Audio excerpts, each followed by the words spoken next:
अब किसान साथियों, हम जिंक का इस्तेमाल तो लगभग सभी फसलों में करते ही करते हैं। सबसे ज़्यादा हम यूरिया डालते हैं, उसके बाद डीएपी डालते हैं या एनपीके डालते हैं। उसके बाद अगर हम किसी खाद का इस्तेमाल करते हैं तो वो होता है जिंक। अब यहाँ पे जिंक एक ऐसा खाद होता है, एक ऐसा तत्व होता है जिसकी कमी से हमारे पौधे में पीलापन आ जाता है। जिंक की कमी से, पीलापन होने से पौधे कमज़ोर हो जाते हैं। पौधे कमज़ोर हो जाते हैं, पौधे बौने भी रह जाते हैं, पौधे का सही से विकास नहीं हो पाता है। तो अगर आपके पौधे छोटे रह गए हैं, बौने रह गए हैं, अच्छे से विकास नहीं हुआ है, कल्ले अच्छे नहीं आए, तो समझ लीजिए कि जिंक की कमी आपके पौधे में हो गई है।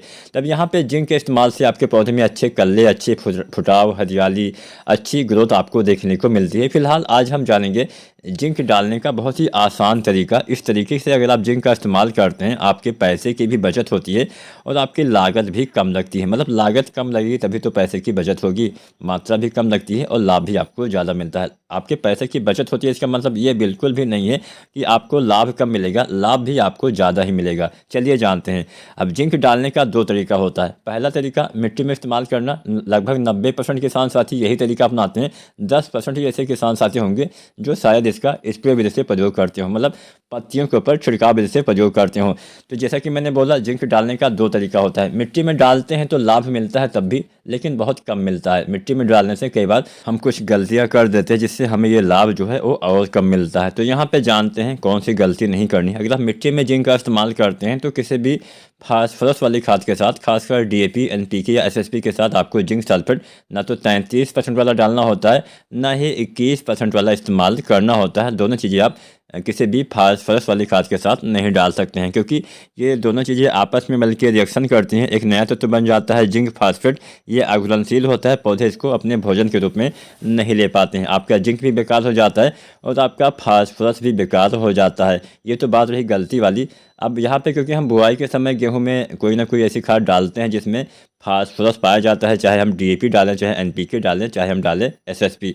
तो बुआई के समय तो हम जिंक मिट्टी में नहीं डाल सकते, हमें पहले पानी के आसपास जिंक का इस्तेमाल करना होता है। कम से कम 20 दिन के बाद ही हमें डालना होता है जिंक। तो पहले पानी पे जब आप यूरिया डालते हैं तो यूरिया के साथ आप 33% वाला जिंक सल्फेट लगभग 5 से 7 किलो, या फिर 21% वाला जिंक सल्फेट 8 से 10 किलो आप इस्तेमाल कर सकते हैं। अगर आप मिट्टी में डालते हैं तो इतनी मात्रा आपको पहले पानी के आसपास मिट्टी में प्रयोग करना होता है। दूसरा तरीका और सस्ता तरीका भी जान लेते हैं।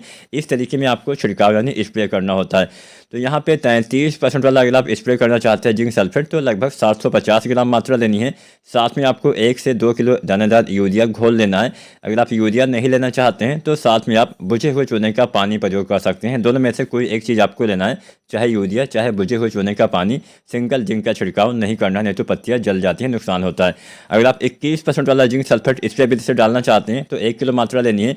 साथ में वही 1 से 2 किलो यूरिया या बुझे हुए चूने का पानी इस्तेमाल करना है। अब यहाँ पे ध्यान ये रखना है कि अगर आप जिंक का स्प्रे करते हैं तो आप लगभग कर सकते हैं कभी भी, लेकिन इसमें भी आपको कोई ऐसा चीज़ नहीं मिलाना है जिसमें फास्फोरस पाया जाता हो। इसके साथ साथ अगर आप स्प्रे विधि से डालते हैं तो आपको 2 भागों में बांट के 2 बार इस्तेमाल करना है। पहली बार 25 से लेकर 30 दिन तक इस्तेमाल करिए। दोबारा से आपको लगभग 50 दिन के आसपास या 45 दिन, मतलब 40 दिन के बाद दोबारा से इस्तेमाल कर सकते हैं। यानी पहले पानी के आसपास पहली बार और दूसरे पानी के आसपास जब आप लगाते हैं दूसरा सिंचाई, तो आपको यूरिया स्प्रे विधि से इतनी ही मात्रा में 1 से 1 किलो के आसपास 21% वाला या 33% वाला 750 ग्राम आपको छिड़काव विधि से डालना है। इससे लाभ आपको ज़्यादा मिलता है, आपकी मात्रा बहुत ज़्यादा बच जाती है। अगर आप मिट्टी में डालते हैं तो लगभग आपका 21% वाला 8 से 10 किलो लगता है। वहीं अगर आप स्प्रे विधि से डालते हैं तो मुश्किल से 2 किलो मात्रा आपकी 21% वाला लगने वाली है। एक जिंक आता है 12% वाला एडीटीएच रूप में, चिलेटेड फॉर्म में, तो इसका भी आप स्प्रे कर सकते हैं। अब इसके साथ ऐसा कोई बाउंडेशन नहीं होता कि आप किसी खाद के साथ नहीं डाल सकते हैं।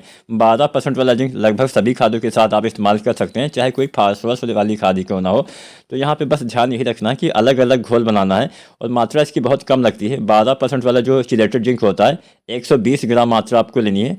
साथ में आप कोई भी एनपीके ले सकते हैं या फिर कोई भी अन्य खादों का इस्तेमाल कर सकते हैं और इसका आप स्प्रे विधि से प्रयोग कर सकते हैं, तो भी आपको लाभ मिलता है। जो भी आपको अच्छा लगे उसका छिड़काव करिए। केवल 12% वाला ही आप सभी चीज़ों के साथ इस्तेमाल कर सकते हैं। बाकी की लगभग सभी जिंक आपको यूरिया या फिर बुझे हुए चूने के पानी के साथ ही इस्तेमाल करना है। तो उम्मीद है आज की वीडियो, आज की जानकारी आपको पसंद आई होगी। वीडियो और जानकारी अच्छी लगी है तो लाइक शेयर करें। कोई भी सवाल या सुझाव हो तो कमेंट करें और चैनल को सब्सक्राइब करें। धन्यवाद।